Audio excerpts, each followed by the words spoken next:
Welcome back to Career Speak Spoken English channel. This lesson is on parts of speech. There are 8 parts of speech. Parts of speech is the foundation of English grammar. या बोल सकते हैं ये वो pillars हैं जिसके ऊपर English grammar खड़ा है. So let's quickly understand them one by one. So the first one is noun. What is a noun? Noun is a naming word. It is name of a place, person or a thing. For example, Ram, Kolkata, book or a pen. But ये तो हमने school में भी सीखा था कि noun is a name of a person, place or thing.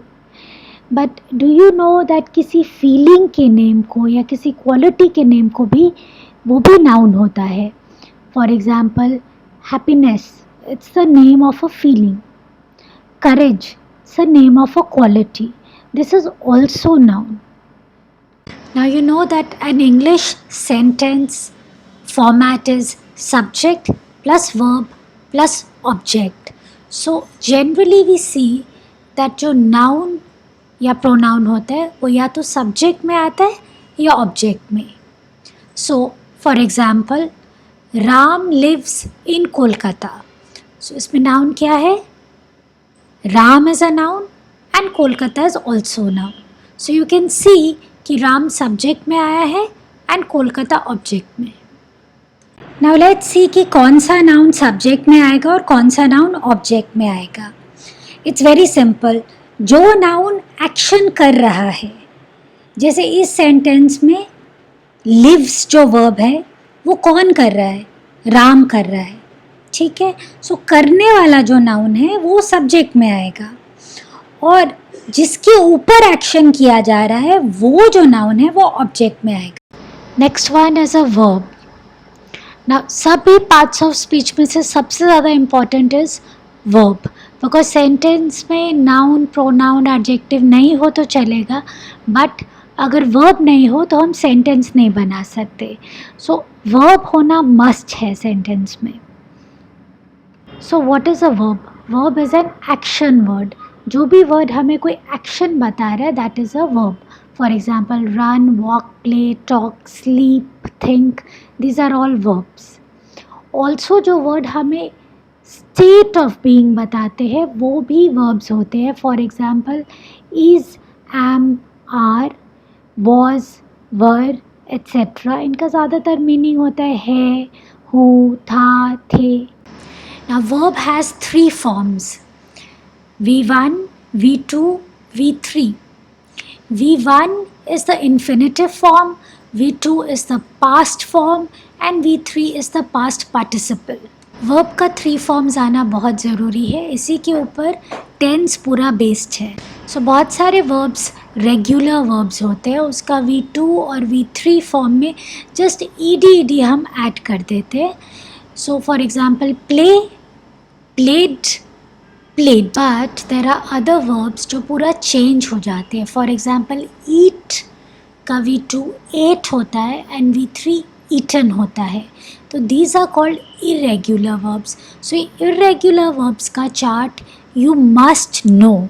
आपको आना चाहिए to understand the tense. English का जो sentence structure है subject plus verb plus object, इसमें वर्ब जो है सब्जेक्ट के बाद ही आता है.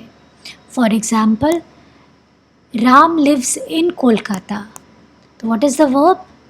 Lives. I am a teacher. What is the verb? Am. Next, pronoun. What is a pronoun? Pronoun replaces a noun. Means it comes in the place of a noun. Noun की जगह पर आता है, उसे प्रोनाउन कहते हैं. जैसे कि he, she, you, his, her. Let's take an example. Ram is a good boy. Ram is very intelligent. Ram's mother is a teacher. Ram's mother teachers Ram also. ना ये जो पूरा इतने सेंटेंसेस है इसमें हमने बार बार राम राम बोला है, तो ये सुनने में अच्छा भी नहीं लग रहा, बहुत अननेचुरल लग रहा है. So to make these sentences more presentable, from the second sentence we should use pronoun. So let's see. Ram is a good boy. He is very intelligent. His mother is a teacher. His mother teaches him also. And in the English sentence structure, जो कि subject plus verb plus object है, pronoun भी noun की तरह या तो subject में आता है या object में. For example, she is beautiful. इस sentence में what is the pronoun? Yes, pronoun is she. Next we will discuss adjectives. What are adjectives? Adjectives are describing word. They describe a noun or a pronoun. Means वो हमें noun या pronoun के बारे में कुछ extra information देते हैं. For example, tall, short, smart, happy. Sentences में जो भी words बताते हैं कि कोई कैसा है, उसका size कैसा है, उसका color कैसा है, उसका quality कैसा है, ये सब words जो बताते हैं, those words are adjectives. Let's take an example. Ram is a tall boy. Now the noun boy, उसके बारे में हमको कुछ एक्स्ट्रा इन्फॉर्मेशन मिल रहा है सेंटेंस में कि वो कैसा बॉय है, वो टॉल है. So tall is an adjective. Another example, the baby is adorable. So what is the adjective here? Adorable. Next one is an adverb. What is an adverb? Adverb describes a verb. Adverb हमें verb के बारे में कुछ extra information देता है. But adverb adjective और एक और adverb के बारे में भी describe कर सकता है. Examples: slowly, loudly, quietly, always, never. So since adverb describes a verb, तो वो sentence में बताता है कि जो verb है, जो action है, वो कैसे किया गया है. तो जो भी word बताता है कि action कैसे किया गया है, वो word adverb होता है. Let's understand with an example. She walked slowly. इसमें verb क्या है? Walked. कैसे walk किया? Slowly. So slowly is the adverb. Next sentence. He talked loudly. इसमें verb क्या है? Talked. कैसे talk किया? Loudly. So loudly is the adverb. So ये दोनों adverbs हमें verb के बारे में कुछ बता रहे हैं. Take another example. He talked very loudly. अब इसमें loudly तो adverb है ही, because वो talk के बारे में बता रहे हैं. Very भी adverb है, because वो हमें एक और adverb loudly के बारे में बता रहा है.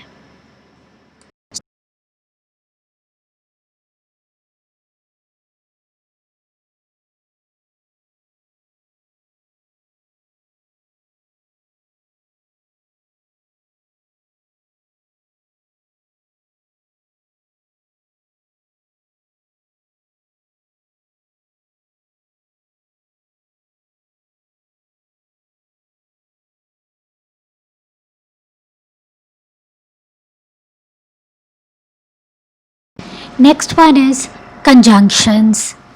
Conjunctions are joining words. They join two words or phrases.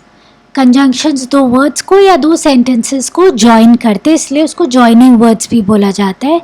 For example, because, and, but, or, nor, yet, etc. Examples: she is tall and beautiful.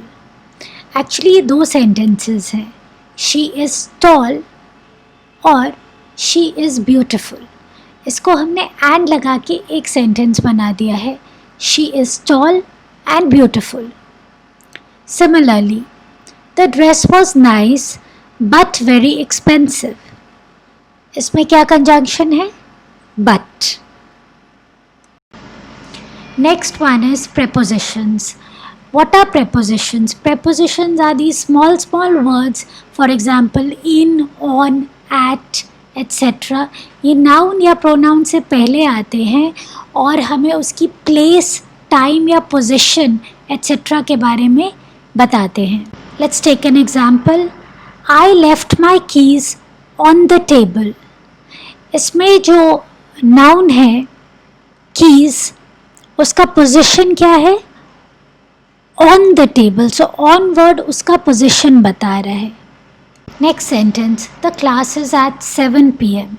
So in this, the preposition at is telling us the time of the class. And the last one is interjections. What are interjections? इनका actually ये words का कोई meaning नहीं होता, but they actually show a strong emotion या reaction, and they're followed by an exclamation. For example, oh, wow, ouch. For example, wow, you got the highest marks.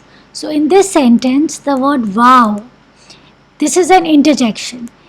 This is telling us about an emotion, the emotion of excitement. So this lesson was an introduction to all the parts of speech.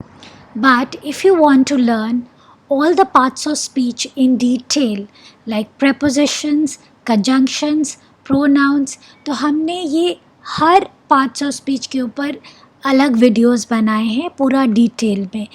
I will give the link in the description box, but you also please subscribe to our channel so that you don't miss on any important lessons. So that brings us to the end. Thank you for watching.